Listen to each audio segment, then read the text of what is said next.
So welcome to another episode of Farming Syntropically.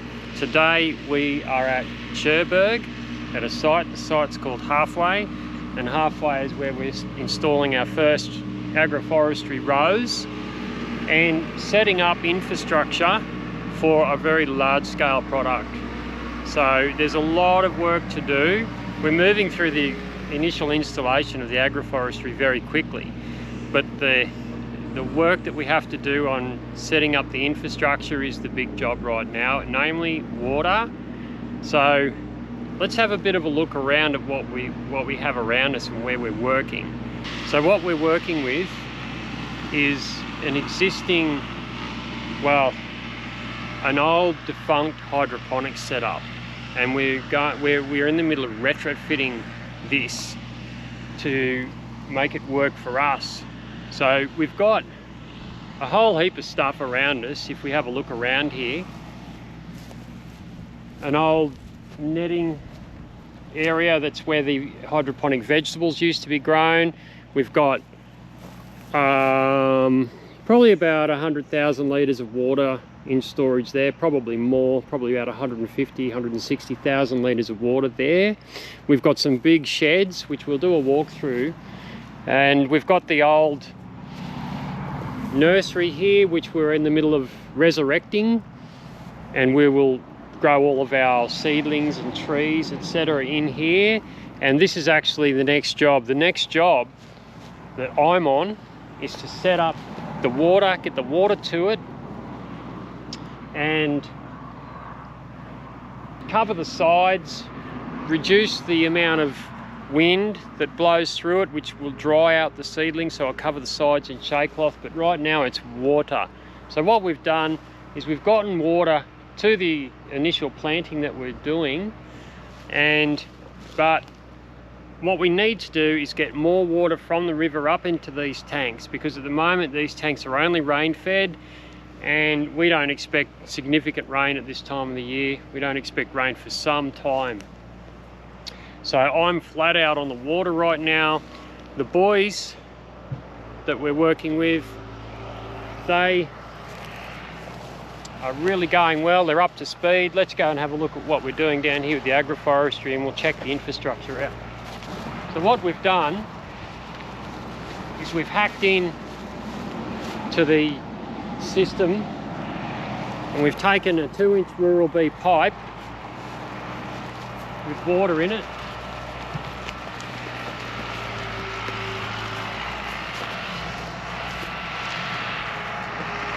and we've managed to get some drip lines onto the planting.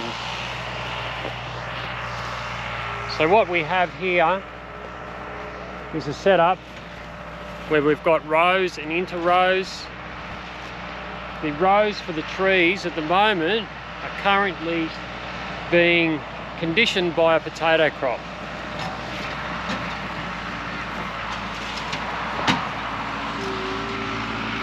So here are the potatoes. They're emerging, and they'll be ready to harvest in a couple of months, and that will time in when the trees are ready, when we propagate and buy our seedling trees, which will all be ready around December. So the potatoes will help break down the biomass and condition the ground and the soil really nicely, sort of prepared for the trees that are going to go in. Over here we have our material that we're using. Let's have a quick look.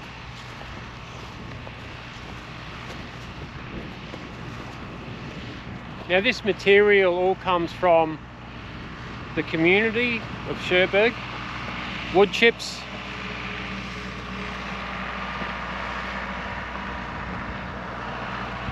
and we also have this here, which is a very unique material that I haven't worked with before. It looks like dirt, but it's actually wood chips that are like a decade old that have rotted down, and it's really high carbon material, and so we're using that with the wood chips on top, and then we're adding compost to that, which is over there. So So we've got a couple of piles of compost, and at the moment what we're trying to do is we're using everything we can that is a surplus or a waste from Cherbourg community, and we're able to streamline a lot of resources towards us that would otherwise be either wasted or stockpiled. But we're getting hold of them and using them, and we're putting them to good use. We've been able to save a significant amount of money, and we've actually got through this project very quickly considering when we started. So what we have here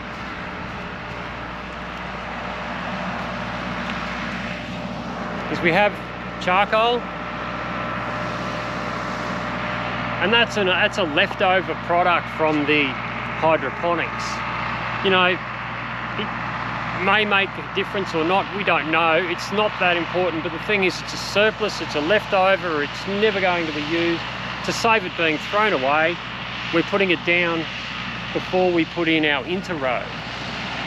Now, to explain the interrow, what we're going to do, as I said, the potatoes are conditioning the tree rows, but in between we have interrows, which we're building now. Richard's over there on the Bobcat, working with Thomas, and they're doing a fantastic job. They're shredding along, and in those interrows we're growing vegetables, because the vegetables are really important here in this place, because there is very quick yield. Within a few months we get a feed, and because this is about feeding a community, we really need that vegetable crop to work, because of course in the tree rows we're going to get citrus and avocado, but that's not going to be ready for 5 or 6 years. We won't have a significant yield for 5 or 6 years. So we really have to become very good field vegetable growers in the meantime for quite a few years to create meaningful food supply and food security for the community. So that's a really big part of our objective. So we'll be doing a lot of vegetables in the field. Let's have a quick look at where we're going to go and how we're going to do it. So here we have hundreds of acres. We've got the river down there on that tree line. That's where we'll get our water. And we're going to be moving into this scale here. So this is a large scale project. This plant all at once, heavy investment in preparation type of agroforestry is not how we're going to do the main body of the agriculture here. The idea behind starting off with a plant all at once system, a input based system, wood chips and mulch and all of that, the reason we're doing that is to train all of the workers and the participants, get a quick feed, get some quick results, get an insight into what it's going to look like. So the idea is that once we get a hang of that, pretty soon, we've kind of already got it, the understanding is already being developed, what we'll do is we'll move into successional accumulation on scale. And how we're going to do that, until, you know, things might change if we find better plants, but the idea is we're going to strip till every 3.5 meters. Every second row will be a tree line, and every other row will be vegetables. So we'll be going into field tomatoes and cucumbers and whatnot. It's going to be a pretty big job. Each row is going to be, you know, we'll probably break it up into 100-metre rows or 150-metre rows over multiple acres. And what we'll do is we'll strip till all of those, and we're going to sow them with the local acacia species, the wattle. And we're going to go for the infestation and cycle the infestation and prune it down, and then plant in our stabilisation phase, and that'll take us into production. And from that point on, species succession will move into full-on agroforestry system over a period of 10 years. From 2 to 10 years, species succession will start moving very quick, but we have to start with a successional accumulation approach, which we use the infestation phase to start us off, so it's going to be a lot of acacia species. Let's have a bit more of a quick walk through and look at the infrastructure. There is old pipes under the ground over there, so we can go on a journey of discovery, a treasure hunt, and find out where all of those pipes are and valve heads and all of those sorts of things, and repurpose that to get our vegetables growing over those big paddocks on the acreage. So let's have a look at some of this old hydroponic stuff out of curiosity, because a lot of it isn't any good to us.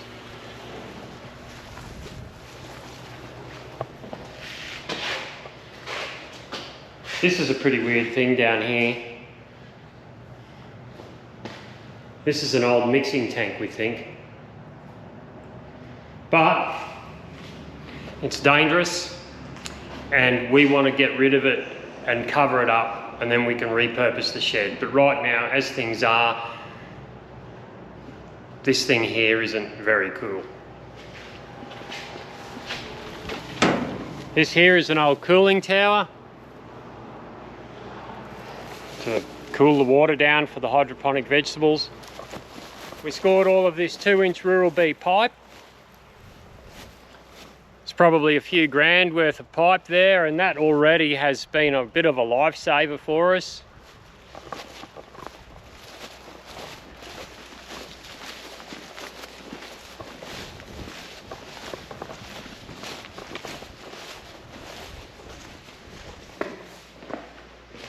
It's a bit of a chaotic jumble in here, bit of a mess, but here we've got a reverse osmosis machine, which makes pure water for the hydroponic vegetables, completely unnecessary for us. So we're going to try to sell that and raise some money for the project. Down here, you can see all of this junk and old fittings and stuff.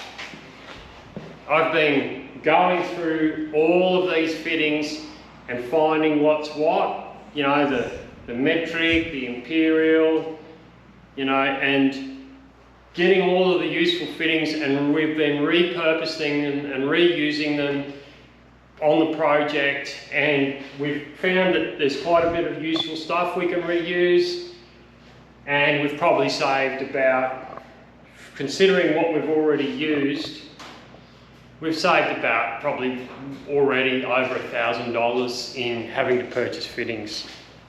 Here are the tanks. The tanks are filled by a pump from the river, which is currently being repaired. So that's why we're in a critical situation at the moment, where we really need the water and we need that pump repaired. We've got about 10,000 litres of water left. Everything's going all right now. The potatoes are fine. Of course, the way we grow, once we get everything wet, it stays wet for a very, very long time. We have very low evaporation. We won't need water for a while, but I want to plant some flowers for the girls that are involved in this, that have a flower shop. So I'd like to have a bit more access to water just to get those flowers in that I've got. I've got some Sweet William to plant for them. So what we have here is lots of leftover chemical drums, a lot of urea as well, which is unneeded. We don't need the poison, we don't need the chemicals, we don't need the urea. We can get rid of all of that. We'll probably give that urea away to a farmer that's a neighbour of ours, get rid of all of those chemicals, pass them on to people who do use them. And we have a cool room, which works. And of course that cool room's going to come in super useful. There's probably about $15,000 worth of cooler in there. We have our storage sheds that we've cleaned out. Super useful, because at my farm I've got no storage. It all has to be carried in and out with a ute. Teaches you to be really, really efficient with your equipment though, but this being a community project, a lot of storage for a lot of tools for people to use is really important and useful for us. We have an old spray rig here. that might come in useful for us, come in handy for spraying out any bioferts that we might need. So that's going to be something we're going to hang on to. We have an old hay cutter, which we don't need. We use hay raking and hay making equipment for managing the grasses in our rows, but this type of machine isn't suitable for our purposes. And we have here a set of heavy rippers, deep rippers. And of course, this is something that we are going to use and we are going to keep. This is ours. Here's the charcoal. The boys are nearly through it already. So there's a bit of an overview of what we're working with, what we're doing. My job today is to get onto the water. So I'll show you what I'm going to do. I'm going to get the water to this pipe, which is pretty straightforward. And then from this pipe, I'm going to direct the water out into overhead pipes and then set up a whole heap of misting timed irrigation. Put the shade cloth around this structure, and because we can already feel this breeze moving through the structure now, and it is a very dry breeze, so we really have to protect from that. And then we're going to get really busy in the nursery planting all of our cuttings and seeds, etc., to get a whole heap of stock ready for when the potato crop comes out. We get in there and plant those trees. And in the meantime, vegetable seedlings, tomatoes, cucumbers, probably some pumpkins of some sort, and of course flowers for the girls, which really they really want to do. There's a whole section of the sort of the feminine side of this where they've chosen to go more into flower growing and flower selling and arranging, and they've got a shop up at the old emu farm at Cherbourg community. So if you're ever visiting Cherbourg, please visit the shop where the girls are and buy some flowers. So they're doing a really nice job, and that's going really well, and they're running it and leading it, and yeah, it's a great place. So what we've had to do is we have to hack into the main grid of the irrigation, or the water. The water grid here is a mystery. It's all underground, and we've had to find everything ourselves and just go through a process of discovery, and we're nearly there. We nearly know everything, but it's been a real process of just digging holes, finding pipes, etc. So we've had to hack in to the main grid and feed the tanks in to this underground line that goes into the pump. And here it is here. We've come in and hacked in here into this 75mm pipe. Currently this tank is empty, and I've had to undo this and plug it up because this was broken off, and with this being broken off, the whole tank grid would have emptied every time that it filled up from the river. It would have all filled up and just kept pouring out of here. So I had to take it off, block this up, because the rest of the tanks will empty backwards through this pipe. And now we finally got this thing out, which was the problem, which was a bit of a mission to get this out. We actually had to sort of destroy it with a chisel to get it out, but we got it out. This one held us up for like 2 days. And now I'm going to put it back together. But in order to do that, I have to close the tanks. So I'll use this valve here and close that tank off, and we'll go to another tank which has got about 5,000 litres in it. Every drop of water at the moment is precious. We'll close this valve because we've hacked into the system with this tank as well.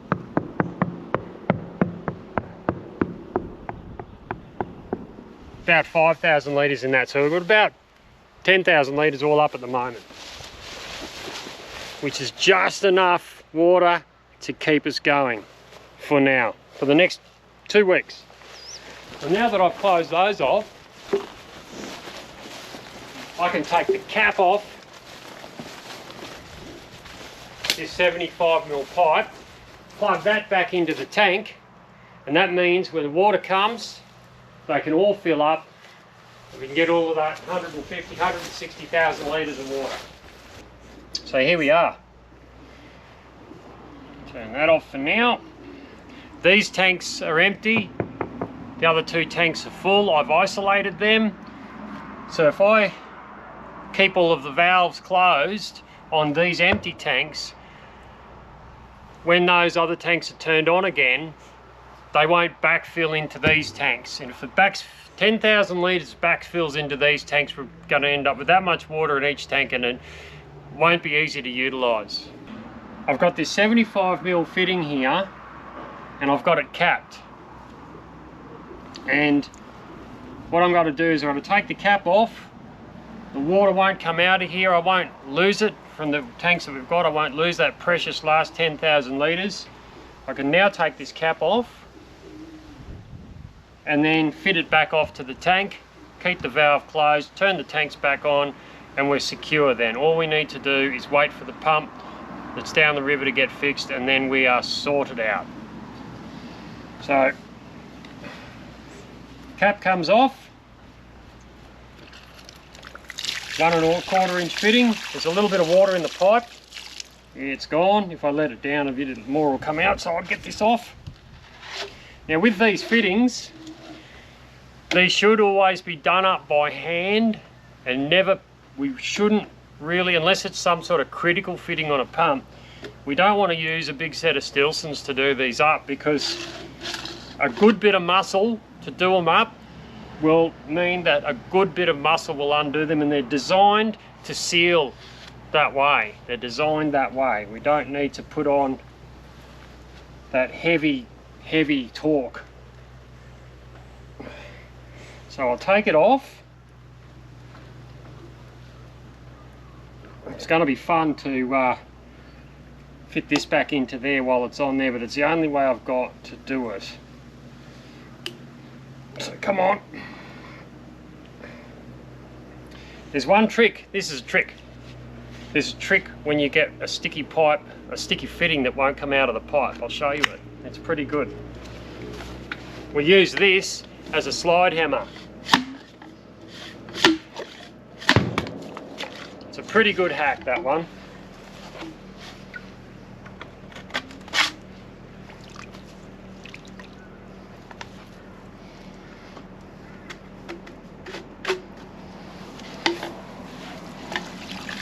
There goes the rest of the water, but that's only what is in the pipe. So we'll put this back in. Hoping I didn't damage the thread too much getting that other piece out, which I didn't. Oh no. What I can't do is cross thread it. So what I've done is cross threaded it. This thread's damaged.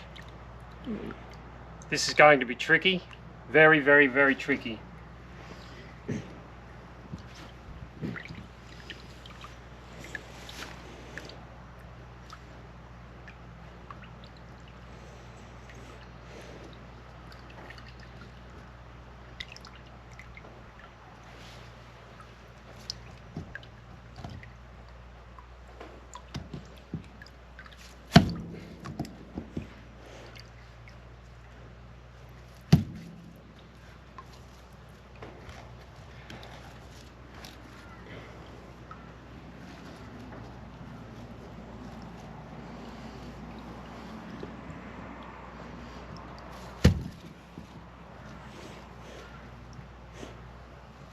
The more I try, the more it's chewing this out.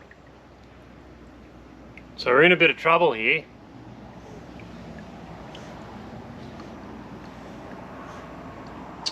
I've got to figure out what to do. I can see where I've damaged it. I can see that. Okay, I've got some pretty bad damage there.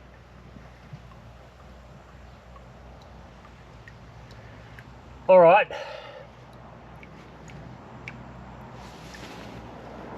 There's a great big burr there and I have to get rid of it.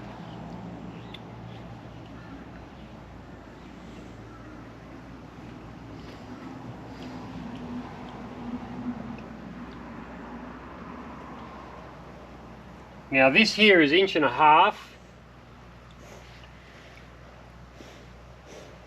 I'm going to try to knock that burr back with a hammer or a set of pliers or a hammer and a drift. And the only way I can't get this valve off. If we were able to get this valve off, we wouldn't have had this problem, but the valve just turns this tank fitting. So I have to use this valve. So what I've got to do is I have to go and get a 1.5 inch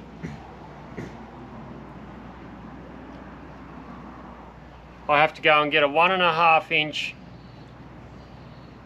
steel nipple and try to get that steel nipple into it so it can force its way in irrespective of the damage to the other thread, because that steel thread on the steel nipple will hold together, and then get a plastic socket on that and then screw that into the plastic socket, and I might even have to throw that away and get a new one of these. Let's go to the shed and see if we can find one. So again, this is just life on the land. This happens daily, all the time. These are the challenges in farming. You always get this sort of stuff and we just roll with it and cruise through and just fix it. There's always a solution and it always makes you better and improves your skills.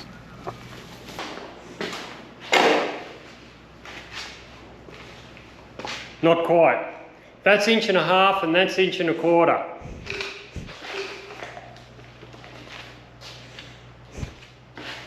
Another one, that's 1.5 inches. I thought that was 1.5 inches, but it's actually 1.25 inches. Aha!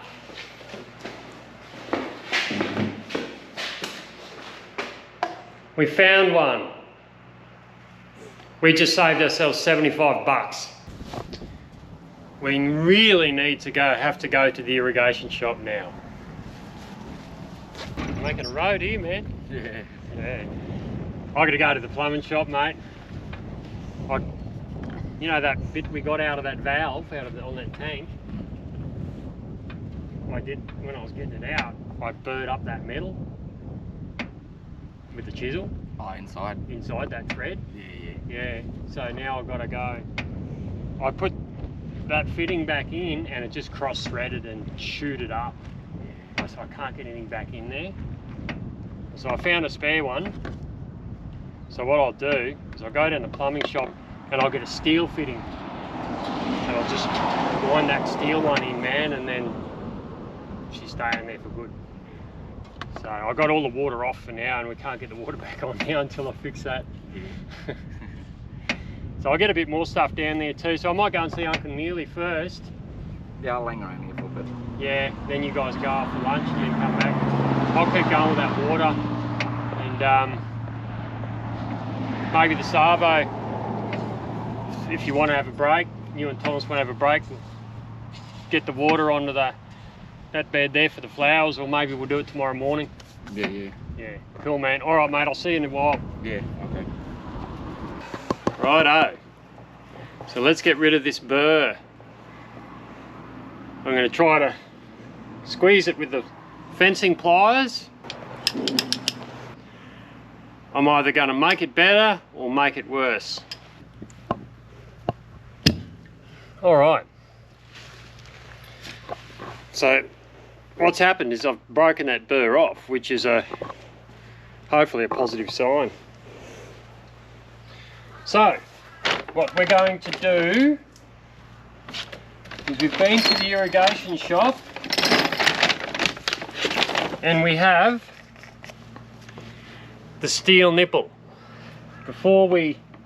Let's just test it, see if we can put it in by hand, and if I can get it in by hand, if it feels alright, I'll take it out and I'll put the thread tape on it and I'll put it in.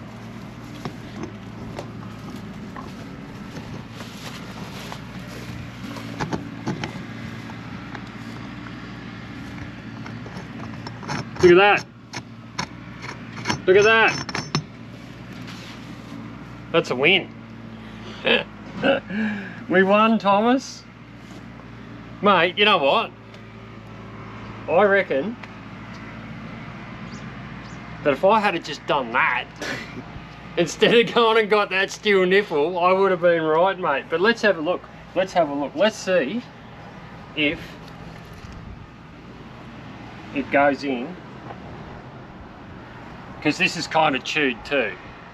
And this is another one I found.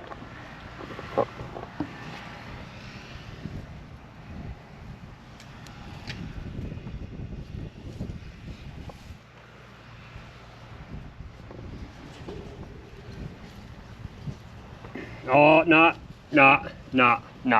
It's still cross-threading. All right. Oh, hang on. Yeah, because that one's really had it. No, we did need it in the end. All right. How's it going down there? Yeah, that's right. Yeah. Choking on dust? Yeah. No, he's doing good. We'll be nearly done with that, and then we'll be getting into the planting soon. You know, I got all the pipes and everything for the nursery too. So, we should have that going, and Wawita has ordered all the shade cloth and that too. So with a bit of luck, we'll be planting soon. I'm glad you turned up, mate. I need your muscle.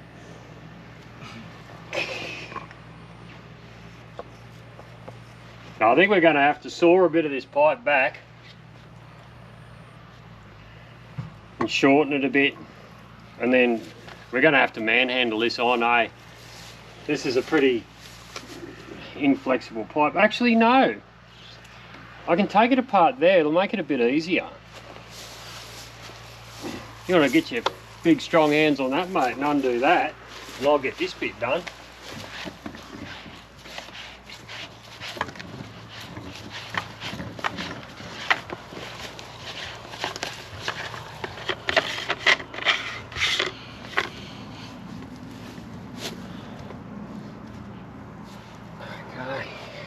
Okay. Yeah, just right up.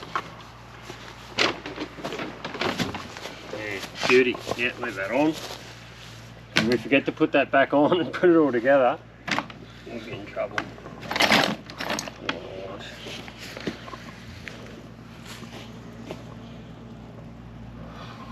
That is good, righto.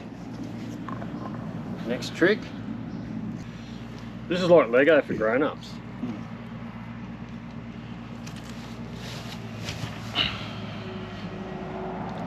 I don't know how fast the grass is growing. Yeah. All the snakes are out too, mate. Yeah. There'll be a few around here. Right in those things there, yeah. Okay. Now let's see. What's that end?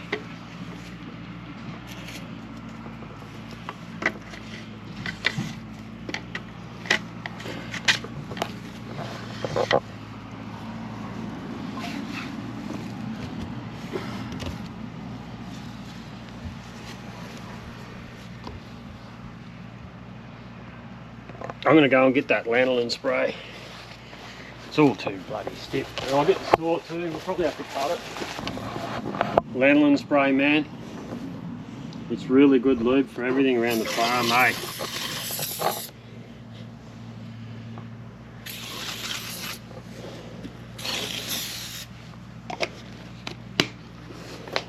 Can you hold that for me? When did you move here? 5 years ago.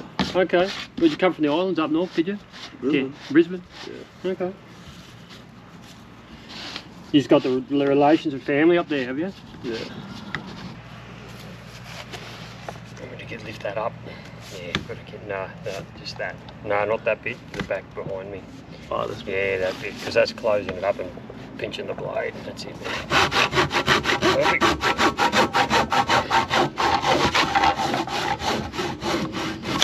Beauty, mate. Thank you.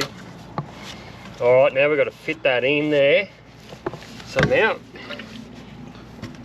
Oh, hang on. Fuck, I've got to put these bits on, otherwise I'm screwed. Which one's which? Okay, yep.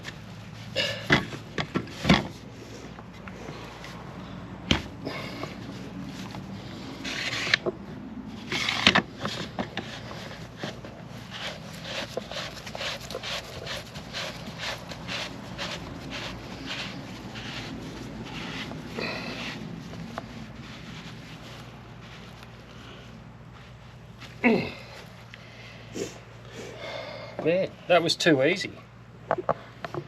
We've got it fixed. That means we can get water on the flowers.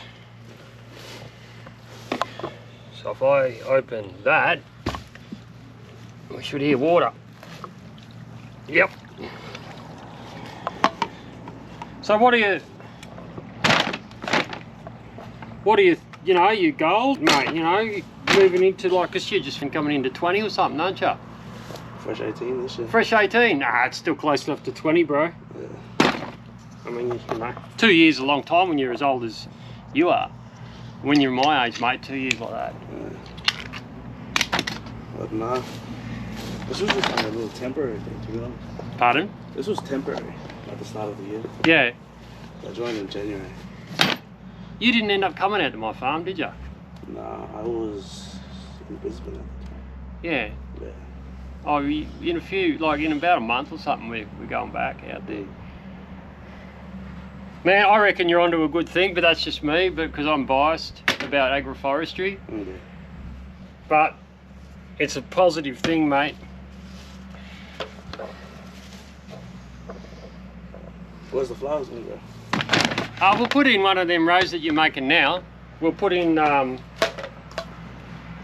we've got a spare row. So the rows you're making now, there's going to be 4 of them. And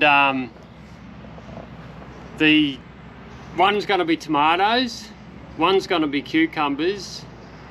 We can still decide what the other one is, but we'll make one flowers for the girls at the Emu farm.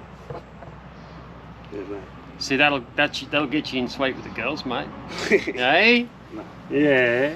Come on. All right, we had a win. We had a win.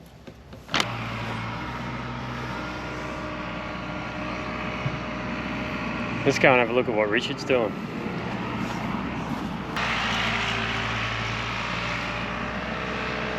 Looks like we can do some shoveling.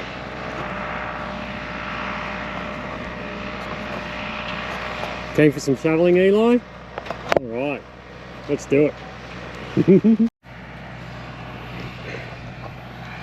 All right, problem solved for today with the water, the primary problem. The next job is to go out and find where the underground pipes are from the river over to here, to this site. Find out the diameter of that pipe so we know what sort of flow and pressure we need. And then find out where the water goes from when it comes up here back out to the farm, out into the big paddocks. We want to find those valve heads so we can plan our irrigation and where the rows are going to go for the infestation that we have to plant. But now, there's not much left of the day. There's been a lot of running around. And it's just going to be finished off with a bit of shoveling. So let's go and have a look at that.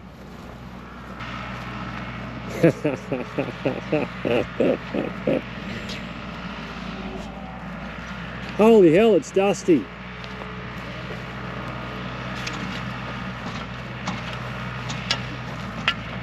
Thomas and Eli, the shoveling team.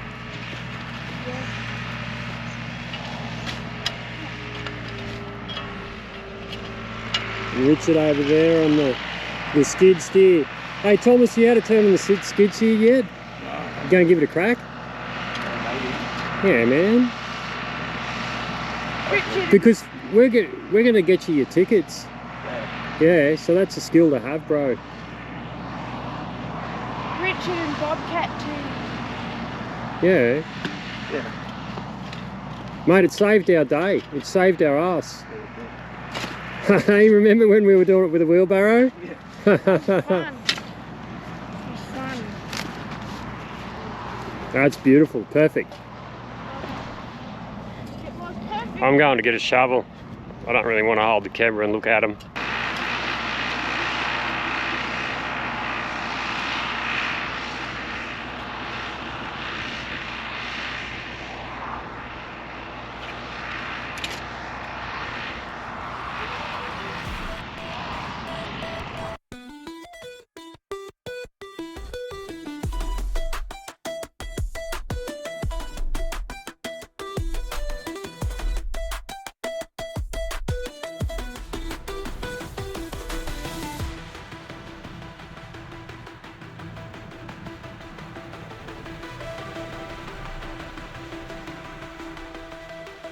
So thanks very much for watching another episode of Farming Syntropically, where we've got real world application of Syntropy, what it's really like to get this stuff going out in the landscape.